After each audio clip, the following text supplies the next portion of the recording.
要记录下现在我的样子，我的这一刻，我已经坚强得很累了。如果你爱我，你会来找我。我应该算是参与了刘若英的青春。第一次见到她的时候，她才20多岁，一脸的腼腆，印象特别深刻。对，就是这个意思。但我自己弄不到，你弄不到。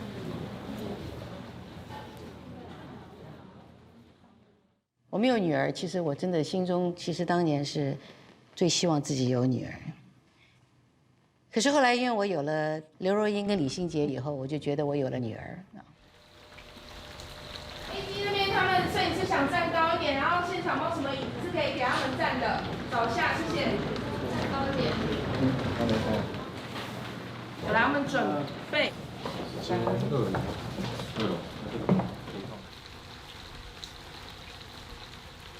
天哪！就是因为一个念诵会，我就必须找出我几十年的这些的笔记啊，我写过的一些日记啊，跟哇一堆的，好像没有什么印象我这么乱的。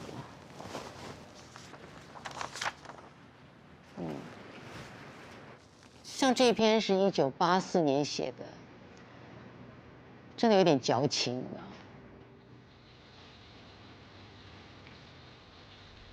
平平凡凡的日子里，总是有一些不能忘记的事。潇洒的笑容里，仍有一些不能忘怀的情。不如意的事发生了，笑一笑就过去了。就这么一笑过了几十年，开心不开心都成回忆。有一些连在回忆中都找不着了。当回头再看这几十年，这一笑，谈何容易？我发生什么大不了的事情，写得这么感叹？我怎么觉得这段话，我好像也写过。反正张姐走的路就是在前面，我在后面，都会慢慢有一样的感觉。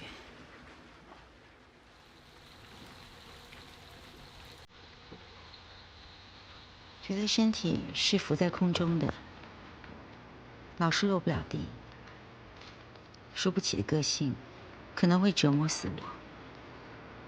放过自己吧，放过别人吧。到底是我还没有做到，还是我根本做不到？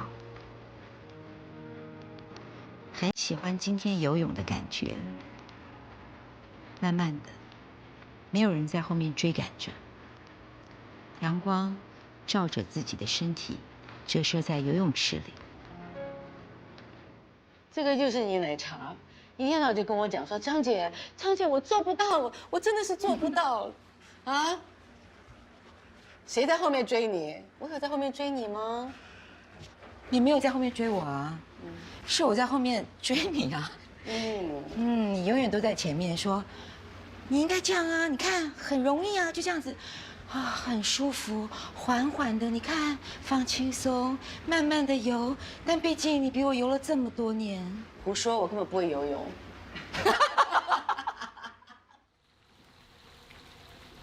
我之所以喜欢写东西，就是我们家我的祖父母一直跟我有写信的习惯。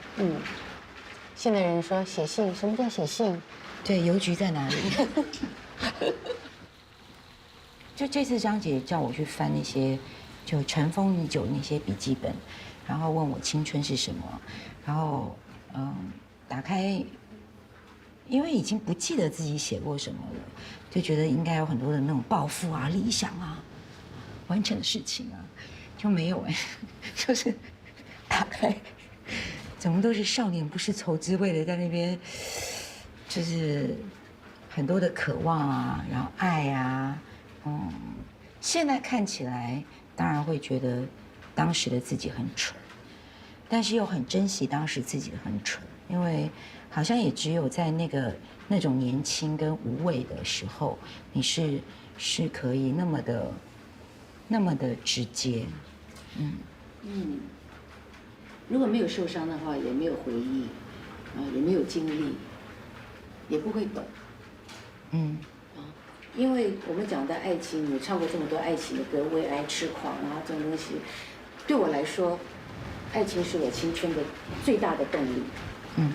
我记得我很年轻的时候，我曾经签过一个大的电影公司，叫嘉禾电影公司。我跟他1年以后我就解约的原因，当然其中一个原因就是他不让我谈恋爱。我觉得那是非常痛苦的事情。对我来说，谈恋爱是非常重要的。或许很多人问我说，那谁是你的最爱啊？谁是什么？好像每个都是，当时都是最爱吧。然后你后来就传了一些你曾经写过的，你说，哎呀，张杰，我在年轻的时候都写的都是爱的东西。我就说那个就是青春啊。对啊。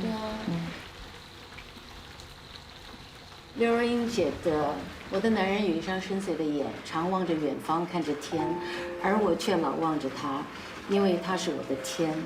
我的男人有温暖的笑容，总在我泪眼婆娑时对我说：别哭，再哭就没出息了。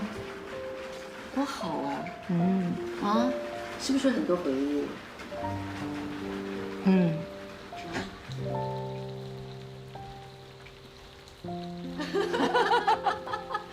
我跟你说，这个现在你把它念出来哦，大家就会完全就想那个是谁。你刚刚在讲说，你以前爱，然后你就不会不承认啊，那是因为那个年代跟这个年代真的不一样。其实大家不用去猜测的。我相信是很多人的一个情绪，你知道。不过你这一篇我觉得这篇你可以念，这篇你绝对没有问题，这个绝对不会有人猜测。记得每回约会结束的时候，再见总是最后飘在空中的2片落叶，但再见是喜悦的，是欢愉的，是令人期待的。再见，再见面。好，那我想问你你跟我合作了那么久，对不对？多少年？20多年、30年。你当时是什么时候开始你要跟我讲再见？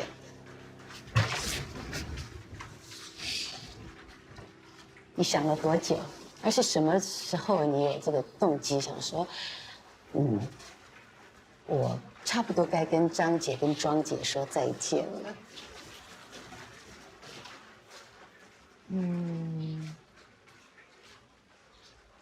我那年跟很多事情说再见。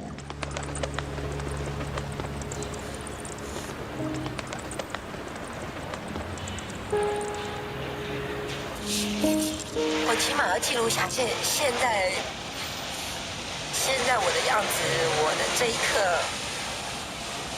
在我这个年龄，我还只剩下一点点的冲动跟一点点的勇气，做这样子的事情。我觉得以后不会再发生，也不会再有。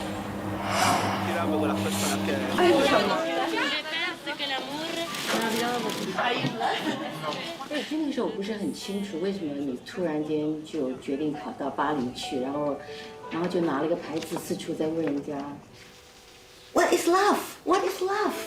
为什么呢？是不是你那个时候对爱情有一点点迷惑，或者是有点怀疑，还是你失恋了？都有啊。都有。那可是你那次去问完以后，你觉得你有结果吗？没有啊。对呀，好多女生都是突然间感情上出现问题的时候，尤其是年轻的时候就说：“哎，我要去哪里走一走，我要去哪里走一走，去寻找什么？去寻找到什么呢？”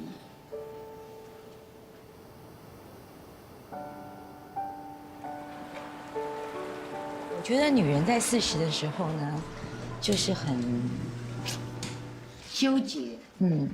就像我刚刚念说我游泳，你问我说有人在追我吗？其实不是，是我一直以来，我上面有姐姐，我有很漂亮的妈妈，然后我出道了以后，我可能有很多的大哥大姐，就是我记得我第一次上节目，就是张姐要带着我，华健要带着我，大家带，所以我不太习惯我自己出来要做一个什么，就是我觉得我那时候就是我只要听到别人对我有期许，你就觉得是很大的一个对我就觉得我很害怕。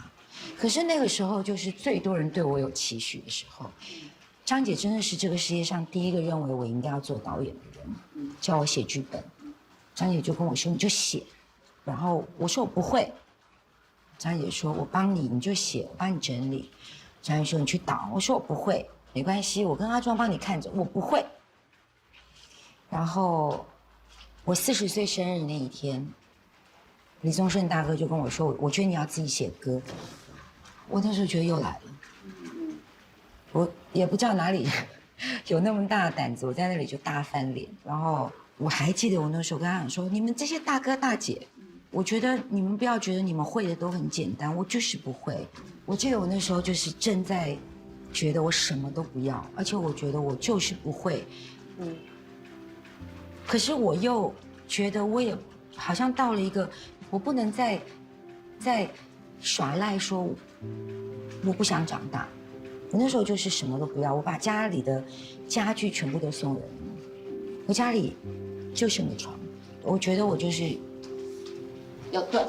对，我觉得我那时候就是我不要再有任何的牵绊。你反而是离开我们以后，你就自己长大了。那后来我就觉得说，其实你是对的，你真的是对的，因为应该讲我对你有一种信心，你一定要跨过那个不自信，你才能够慢慢自己找到你自己的路，知道吗？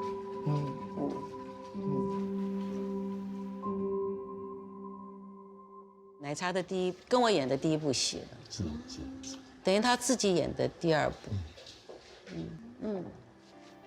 应该是1993年吧。李安导演把《少女小鱼》的导演转交给我，第一个念头就是想找那个说话会脸红的刘若英演小鱼。那个时候奶茶还是个新人，所以我们就必须要跟中影公司啦，甚至跟李安导演在争论很多次之下呢，他们终于说好，尊重你的选择。所以在开机的前2周，刘若英才搭上前往纽约拍摄的飞机。1995年，《少女小鱼》，奶茶赢得了她第1个亚太影展最佳女主角。来，我们现场准备好。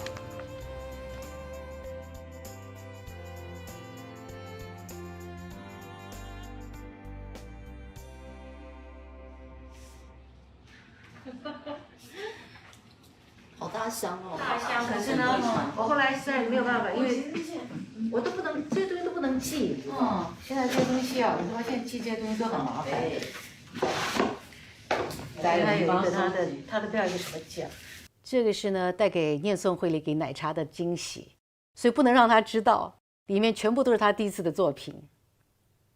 其实我也非常感恩，因为有了他，也让我有了第一次做经理人的经历。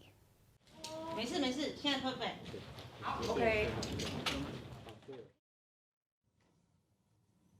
嗨，Renee，好久没有写信给你了。这个阴雨绵绵的下午，翻开20多年前你写给自己的信，上面写着：“不要忘记现在的样子。”我依稀记得你鼓足了勇气，告诉一生军旅的祖父母，你要放弃学习15年的古典音乐，你要唱流行歌了。祖父母无言的泪水。你信誓旦旦地答应他们，给我3年的时间，不管成不成功，我都会离开娱乐圈，回来当一个钢琴老师。谁知道3年过去了，你连1张唱片都没有完成。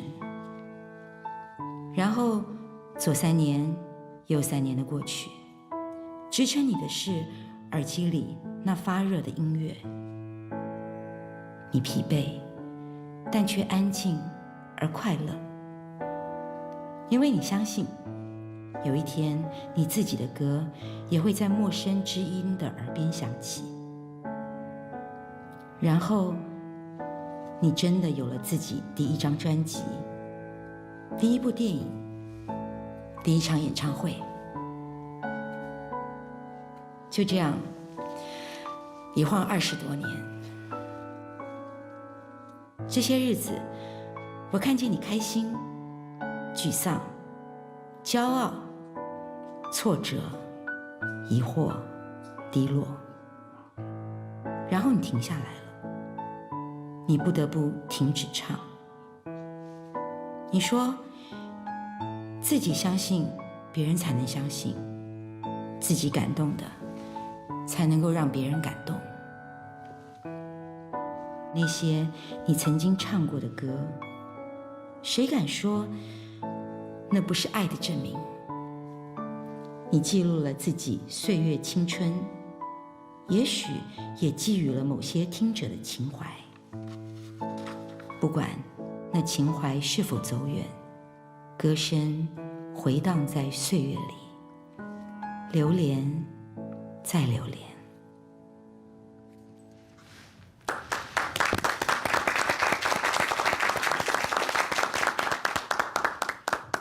非常谢谢奶茶，谢谢奶茶，为我们这个念诵会做了一个这么好的开场，谢谢。青春呐、对对，其实奶茶你刚刚念的时候，我一直在听啊，就像你那个时候，你讲你一直在等你做第一张唱片，你等第一张唱片等了多久3年半。 ？3年半。但是我觉得，就应该说，我去拍张姐电影之前的一段时间，我反而有一种觉得发不发也没有那么重要了，因为我好像在录音室里面，我得到的快乐其实也很快乐，但是确实我现在在回想起来，我觉得那个等待的过程，一直 support 我到现在这个。那也是因为我们在做我们喜爱的事情。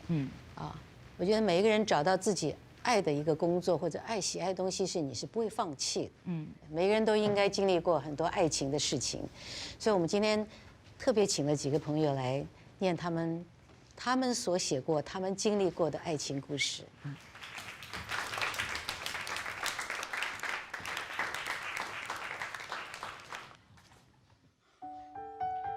你要当兵的时候，你们只在周末约会。后来，你们在不同的城市工作，每个月还是可以见面。你意外考上了研究所，他笑着说：“没关系，每学期都会来找你。”他意外考上了研究所，在欧洲。而你也可以去找他玩，说陌生的语言，看异国的雨。后来，你回到台湾，一个人生活，破裂，煮咖啡，喜帖上的他依然笑着，只是这次，他说。抱歉。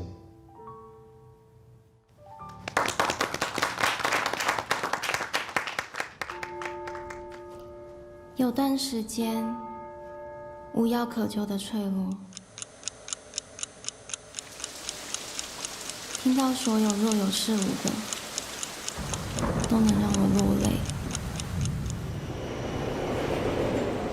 充满人潮的捷运里。也感受不到自己，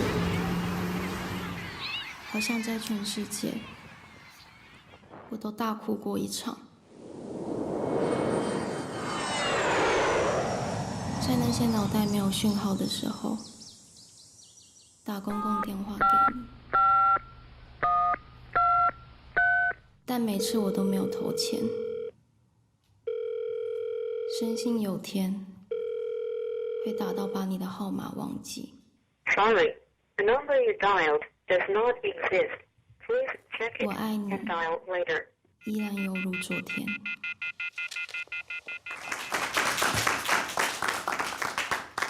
奶茶，又是一个后来，你这段感情在你的人生中对你的影响有多大？我自己会说，我的前半生从我31岁的时候结束了，31岁之后是后半生。现在还是朋友吗？好像是朋友，还是好朋友。还是朋友？他已经有家庭，有了一个孩子了。你的那段情还是朋友吗？还是不能再见面了？他把他的工作室搬到我家附近，所以我有时候会不小心一直看到他。我觉得我昨天看到他的时候，我终于不想再叫住他了。而且我后来也终于把他的电话号码忘记。我发现我忘记的时候，我那时候突然间就觉得还蛮开心的。你曾经对我说，你永远爱着我。爱情这东西我明白，但永远是什么？啊，哎，现在这样唱歌是不是要付版权？对，真的啊？对呀。你曾经对我说，你永远爱着我，已经要付钱了啊！好，我唱2次。对。等下要去一个秘密基地。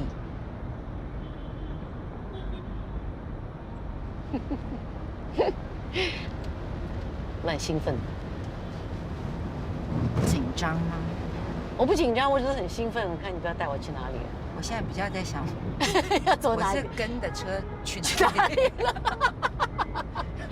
来家，你是不是已经迷路了？你拍《少女小姨》的时候，你应该蛮开心的哦。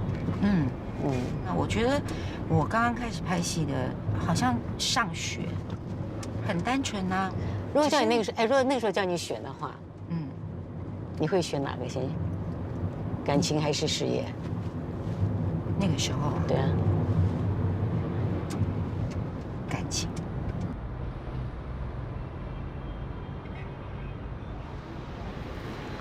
其实我觉得应该要让你那个搞得更戏剧化一点，比如说那个什么眼睛蒙起来啊。哇塞，不是这里，这里哦，这里，它叫做样咖啡。OK，它是一个记忆会馆。哦，对，哦。然后它这个地方呢，其实是由一群他们都不太记得发生什么事情的人，他们开了一个 ，OK， 所以我们可以进去跟他们喝他们的咖啡。OK。2位好，欢迎光临。店长好，我是奶茶，这是张姐，我是张一佳，你好。谢谢。好，那我们进来喽。光临，请进。谢谢，谢跟我来谢。好。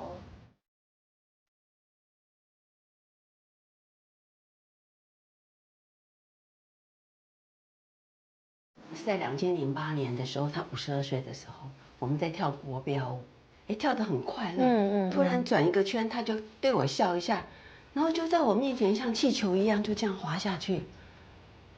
那是我们马上送医院，是，医生在诊间就跟我说，邱太太，你先生得的是失智症。可是，一般的人这样子跟你聊天，都不觉得他有任何的问题。所以，那你觉得他有什么地方是不一样呢？太多了，是吗？今天早上起来一直问我，今天星期几？今天星期几？其实我也不知道今天星期几啊。那没关系，你看过你就会记得，可是他看过他不会记得。哎，你可以看我很多访问，我很喜欢对着镜子说 “hello， 今天是”。今天是，今天到底星期几？我觉得今天星期几哦？你们回头看一下，后面有个彩虹笔。彩虹记忆原子笔。对。哦。用这个用这个来记忆多好啊！哦，就是红橙蓝绿蓝，红橙黄绿蓝靛紫。对。你觉得你最困难的是什么样的经历，可以令到你可以再往前走那一步呢？常常难呐，可是我们常常都勇敢的跨过那一步，尤其是在加护病房那个时候，有医生说，如果再不醒来，他就要气切，你再救起来可能是植物人。我听了，我真的是整个心就揪在一起。他从认识我到现在照顾我30年，如果救不起来，就让我照顾他另外的30年。即使我很爱他，他也很爱我，我们真的很相爱。所以我们就跟医生说，一定要把我们救回来。虽然你要天天照顾他，可是你至少都能够挽着他走路，随时随地有个人可以讲话，他都听得懂啊。他其实很听得懂。你看，他非常爱他的太太，所以太太照顾你的好好，对不对？所以她是最美丽的，比张艾嘉跟刘若英都漂亮，对不对？这个不要再当面讲了，又很尴尬。我刚刚有跟你们讲说，这个彩虹笔的功用哦。有啊，有。这就是辛弃疾，对，没有关系。又会问你一次的。对对。他就是一直重来，一直重来，重复一些事情就一直问。那我想知道，照顾失智者最辛苦或者最应该要做的是什么？就像我们年轻型的，他跑起来我们追不到。因为我以前追老婆就是这样追的。因为以前他住高雄，我住台北。我每个礼拜六，我一下班，我一定马上坐第一班车下去高雄，然后礼拜六、礼拜天跟他在一起快乐，礼拜一再坐第一班车回来台北上班。其他我觉得他是骗你的失智，他就是要你这样子黏在他旁边，替他做所有的事情，陪他，他才不会跑。对，你好聪明哦！不要讲，不可能讲，不能讲。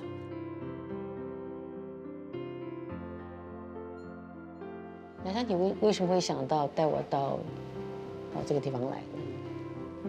因为我觉得我们都是属于那种会有很多对于记忆这件事情对我们是很重要的，但是我们又开始会面临很多的不记得，然后我们的家里面也开始有一些，不要说上有老啊，他们也开始会遗忘，包括我们身边的人。我觉得在年轻的时候，我们常常说我想要忘记，有些东西我就是不想记得，可是忘跟记其实是一直都是在一起的。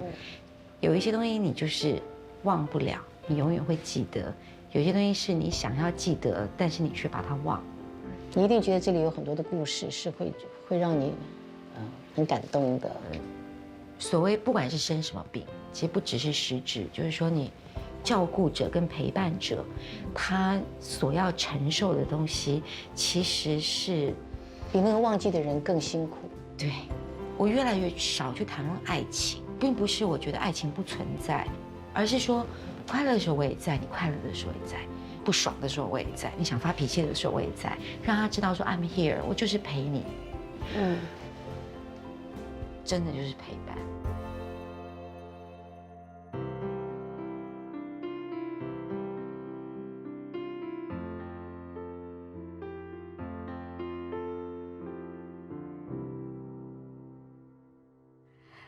亲爱的老公，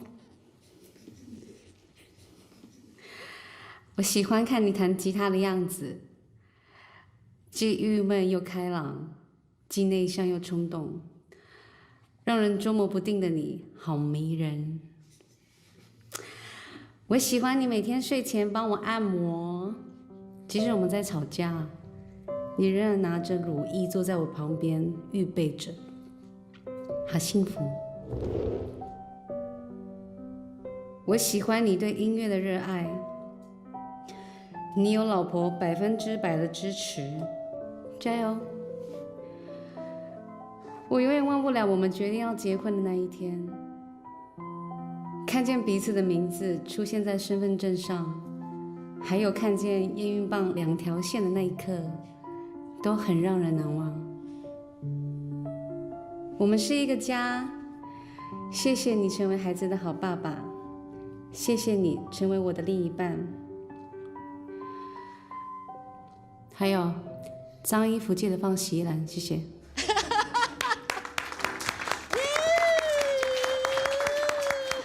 好棒，好棒，好棒，好棒！王辉，听说你写东西，然后你也会写歌。嗯。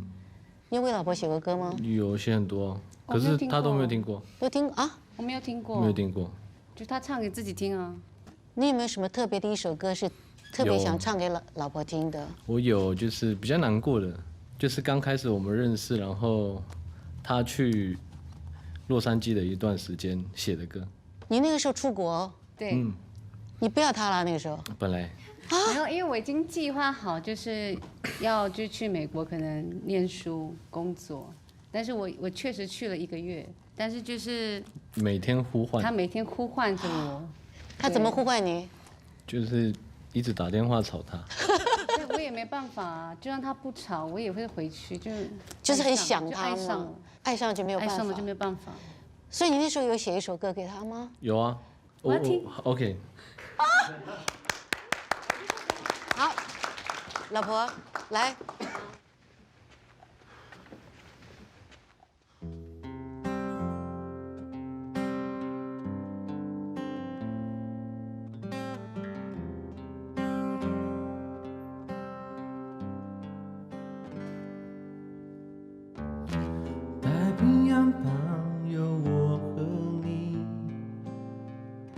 听着海浪笑的声音，寻找消失已久的爱情，这一次要勇敢的追寻。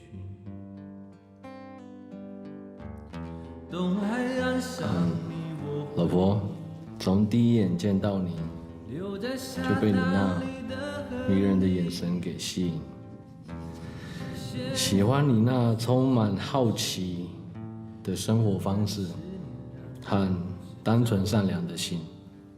远方的你是否也看着同一颗心？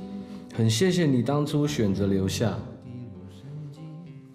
虽然我很穷，又没有什么大成就，但你从来都不放弃，一直陪在我身边，给我支持鼓励，让我能勇敢地做梦下去。而我一直很想带你去度蜜月，但因为结婚后马上就有了小孩，所以时间也就全部给孩子。到现在，但希望不远的将来可以和你去一个我们很想去的地方，去完成当初要做却还没做的承诺。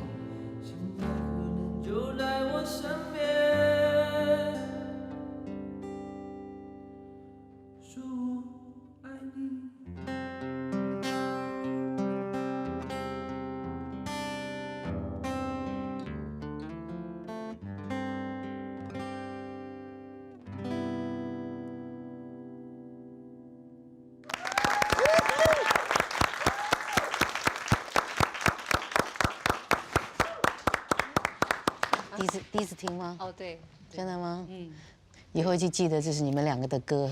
有记住了，记住了啊，会唱了。子涵，你听了以后，你会有什么感觉？觉得他们就真的很幸福、很甜蜜的感觉。对，我都好希望你也很快可以找到一个让你可以这样子幸福甜蜜的男友。好，我会努力的。然后我就会在你的那个自拍的照片上面看到多一点的笑容，会不会？有可能哦。听完以后，他们的诗你有什么感觉？就是很好啊，只是很好吗？没有啊，就是好像就是一个阶段一个阶段嘛。我刚刚听到张姐跟你讲说加油的时候，我在后面就想说，这种事怎么能加油？就是没有啊，可以啊，就我知道你是说他来了就来了嘛，是不是？对，但是我了解，就是当你低落的时候，你看到很幸福的人在下面，你就会觉得，要不会发生在我身上。然后对啊，你们就很幸福啊，就因为那就是阶段，那是每个人选择的方式不一样。至少我觉得你们很开心一点，就是你们开始可以用到文字。对，有时候你写一写，尤其你念一念，这世界上一定不会是只有你孤独的。所以我非常记得我结婚的时候，我在想婚姻是什么。因为我不是那么觉得人一定要结婚。很多人会觉得说，就是好像婚姻就是妥协。那 OK， 你就是妥协了嘛，你不再追求那个，总觉得奶茶应该最后就是应该消失。他们会觉得说我应该就是永远单身，或者是走到山里然后就孤单一辈子。可是我越来越觉得我不是妥协，我越来越觉得是我知道我要的那个爱原来是什么样子。像我最近就是整个在发片期，就是非常的忙碌。昨天稍微有点空档，我就在家里面想说啊，赶快把那天过年买的那个鲳鱼放在过年买的，赶快吃了吧。然后我出来想说啊，把它煎了，就煎没有煎得很漂亮，然后又想那就变鲳鱼米粉好了。然后就做了一个其实更复杂的东西。可是当坐下来的时候，看到他们在吃，当然你也可以觉得说我最近那么累，就叫外卖就好啦。但是我觉得在厨房做这件事情，最后看到他们两个把那一锅吃完的时候，真傻，真爽，其实就是。可是你说累不累？累，可是。我觉得那就是我开心的，对，我觉得那种，就是你年轻，可能你想象的，或者是你受到什么心动这些电影的影响，你以为爱那些错误的，对，没有，我那个也是一个没有结局的初恋。对，但是你后来会发现说，我觉得我很感恩，就是这个世界上还有一个人帮我捡回家，就是说 OK， 你就这样哦，好吧。No matter 我是好还是很邋遢，这样，可是真的我觉得爱就是不管怎么样，就是我们会继续的嫌弃对方，但是我们会继续的爱对方跟包容对方。而且我觉得很重要的是我们彼此的尊重。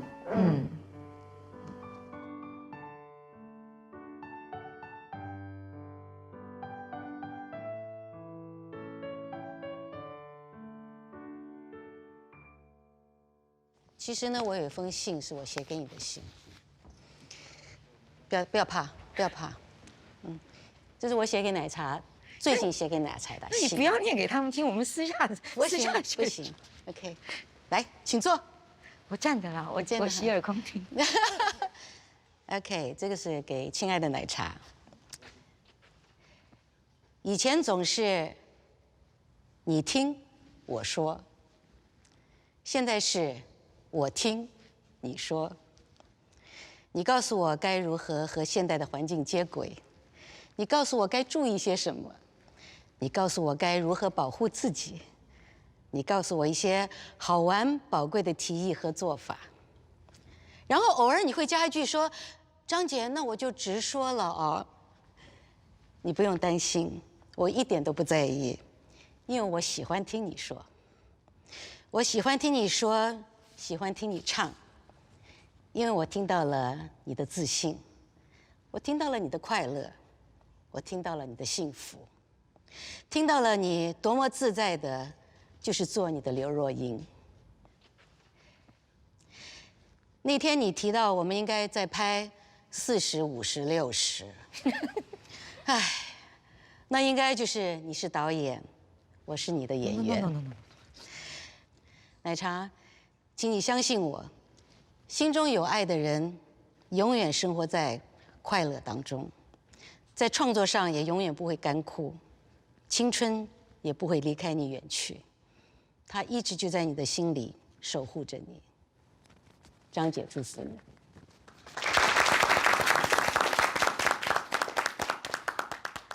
哇塞，这是奶茶，应该是第一个电视剧，对。日落紫禁城，这个是你的第一本书，对，就是演唱会的这个书。我的美丽与哀愁。哎，对我第一次开始拍戏，第一部电影，第一部上映，哇 ，VHS，里面有新结婚时代，有半生缘，色女郎，有生日快乐，似水年华，日落紫禁城，他从海上来，茶迷心中永久的最佳女主角，我的歌迷给我的。好，奶茶，这些一切都交给你了，好不好？太珍贵了，谢谢你。奶茶说她最喜欢的就是拥抱。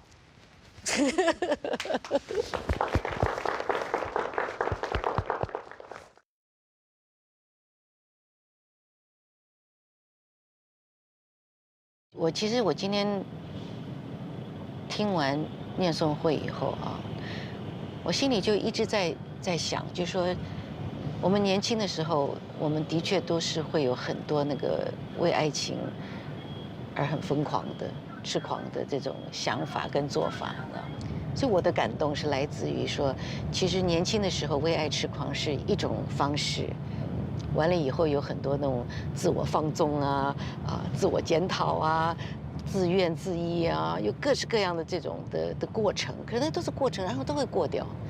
可真正能够持久的，真的就是到了之后长久的陪伴。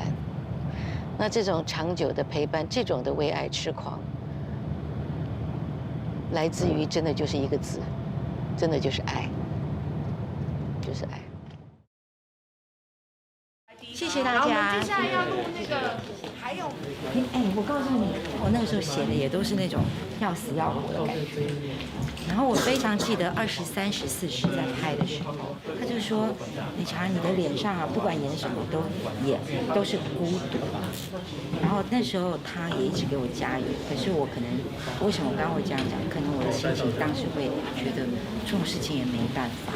但你就是坚信一件事情，就是第一，他如果能够一辈子如影随形的孤独陪伴你的话，那也是一种成就，因为很难。因为有一天呢，你还会想念起说，我因为孤独而写下的东西，我因为孤独而感受到的东西。我今天很谢谢你们给我孤独的片刻，就是当我在听你们那个时候，我就会想到说，我懂。青春，我觉得就是，我觉得青春就是恋爱吧。我跟阿美交往大概差不多，前几天刚600天。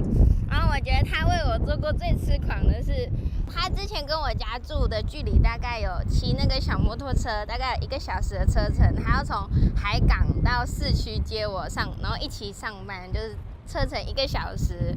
然后他是每天从我们交往到现在，几乎每天都是这样，载我去上班，然后再载我下班回家，然后他再自己骑车1个小时再回去他的海港温馨的家，我觉得还蛮感动的。我会为了一个女生去她楼下等1个晚上，然后就是等她原谅我那种。在高3的时候，就是当时有个高2的学妹向我表白过，但是我因为高考的原因，就是觉得高考比较重要，就是将她拒绝了。我为爱做过最痴狂的事情就是，远离自己的城市，去我男朋友的城市发展。做不完的题，还有暗恋的人，以及对未来的憧憬。